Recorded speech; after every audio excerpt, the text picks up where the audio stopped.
हरिओम. लाओत्सेचा तवबोध योगदास श्री जयगणेश जोशी यांचे प्रवचन. व्यक्त करायचा प्रयत्न. लाओत्से सांगतो की ते सर्वसामान्यांच्या बुद्धीच्या बाहेर असल्यामुळे ते काय होते ते सांगण्याचा मी प्रयास करत आहे.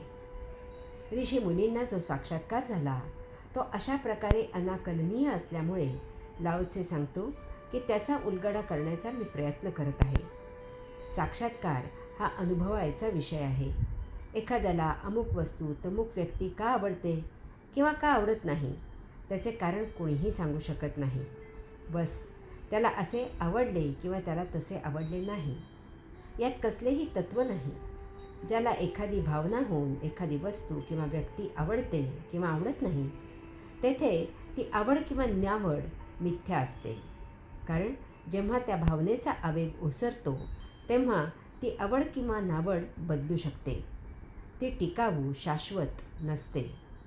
परंतु जेव्हा आवड किंवा नावड अंतःकरणातून स्फुरते तेव्हा ती आवड किंवा नावड टिकाऊ शाश्वत असते.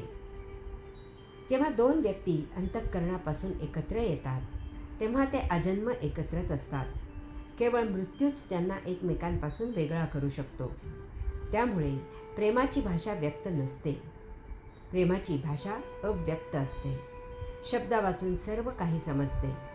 मातेला लहानग्याला काय हवे नको ते समजते.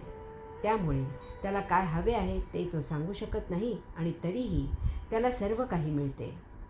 प्रेमात न मागता जे मिळते तेच सत्य असते. जेथे मागणे असते तेथे व्यवहार असतो.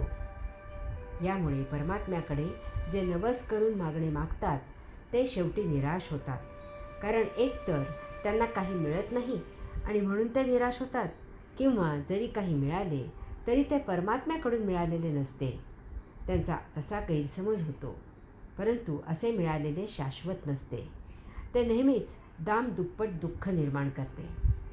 परमात्म्याला मानवी भाषेत जाणण्याची चूक केल्यामुळे पदरी निराशा येते. आपल्याला वाटते की परमात्म्याला आपण काही दिले की तोही आपल्याला काहीतरी रिटर्न गिफ्ट देतो. तो महत् असल्यामुळे आपण त्याच्याकडून भल्या मोठ्या बक्षिसाची अपेक्षा करतो. आपल्याला पशु पक्षी कधी समजत नाहीत, कारण आपण त्यांना आपल्या मानवी भाषेत मानवी मूल्यात जाणण्याचा प्रयास करतो. त्यांना जाणायचे असेल तर आपल्याला त्यांचीच भाषा अवगत असायला पाहिजे. मुक्यांजवळ बोलायचे असल्यास आपल्याला मुक्यांचीच भाषा वापरावी लागते. तसेच परमात्मा जाणायचा असेल तर आपल्याला परमात्मा त्याच्या भाषेतच उमजून घ्यावा लागतो. आपल्याला तर फक्त आपली भाषाच येते. परमात्म्याची भाषा आपल्याला येत नाही. साक्षात्कारींनी ती भाषा जाणलेली आहे. यास्तव लाओत्से तेथे सांगतो की तो आपल्याला साक्षात्कारींची भाषा समजवायचा प्रयत्न करत आहे. ती समजून घेणे हे आपले काम आहे. सतर्क साक्षात्कारी. लाओत्से सांगतो की सतर्क इतके की जणू काही ते गोठून टाकणाऱ्या थंडीच्या दिवसात ओढा पार करत आहेत. साक्षात्कारी सतर्क असतात, सजग असतात. ते जे काही करत असतात त्यात त्यांचे परिपूर्ण लक्ष असते. पूर्णपणे व्यवधान असते. ते जराही विचलित होत नाहीत. त्यासाठी लाओत्सेने कडाक्याच्या थंडीमध्ये गोठून टाकणाऱ्या हिवाळ्यात एखादा ओढा नाला चालत चालत पार करत असेल तर तो किती कसा दक्ष असतो त्याचे उदाहरण घेतले आहे. ऐन थंडीचे दिवस आहेत आणि गारठ्यात कुडकुडत चालत चालत पाण्यामधून जायचे म्हणजे किती व्यवधान ठेवावे लागते. जरा जरी तोल गेला तरी त्या गारठ्यात पाण्यात पडायची भीती असते. ते सहन न होणारे असते. यास्तव पैलतीरी जाताना फार जपून चुकूनही पाय न घसरता जावे लागते. दोरीवरून चालत जाणारा डोंबारी कसा हातात लांब काठी घेऊन तोल सांभाळत जात असतो. तोल सांभाळण्यात जरा जरी चूक झाली तरी खाली पाहून कपाळमोक्ष होण्याची भीती असते. यासाठी त्याचे लक्ष संपूर्णपणे त्यातच असावे लागते. आपणही प्रयोग करू शकता. त्यावेळी तुम्हाला समजेल की व्यवधान म्हणजे काय असते. एक छोटेसे पातेले घ्यावे आणि ते पाण्याने काठोकाठ संपूर्ण भरावे. दोन्ही हातात ते पातेले घ्यावे आणि घरात एका टोकापासून दुसऱ्या टोकापर्यंत फेरी घ्यावी. वाटेत जराही एक थेंबही पाणी सांडणार नाही याची काळजी घ्यावी. अशा वेळी आपल्या मनात इतर एकही विषय येणार नाही. सेकंद काटा असलेल्या घड्याळासमोर बसावे.